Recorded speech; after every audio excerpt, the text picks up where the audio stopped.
Mga kababayan, malaking operasyon ang isinagawa po ng PNP sa Davao City matapos masabat ang mahigit 2.3 kilo ng hinihinala pong shabu na nagkakahalaga po ng 15.6 million. Grabe, napakalaking halaga po nito mga kababayan sa isa pong bypass operation sa Barangay Bago Galiera. Arestado po ang isang 22 anyos na sospek po na nakilala sa alias Nabay at na-recover po ang isang 357 revolver po na may bala. Dahil po sa mabilis na operasyon ng kapulisan sa pamumuno po ni PNP Chief General Jose Melencio Nartates, hindi na po nakapasok sa komunidad ang napakalaking volume ng illegal na droga. Dito ngayon mapapatanong ang publiko, akala ba natin safe ang Davao?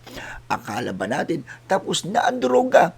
Sa baluarte nila, di ba dyan sila kilala? Sabi pa nga ng kanilang ama, I hate drugs. Kung totoong sobrang higpit po sa Davao laban sa droga, bakit may ganito kalaking operasyon pa rin nabubunyag?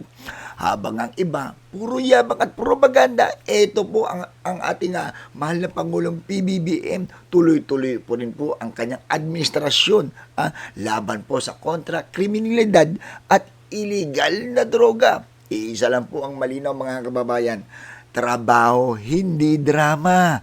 Resulta, hindi puro yabang, hindi pananakot kundi tunay na aksyon at malasakit. Yan po ang bagong Pilipinas ni PBBM.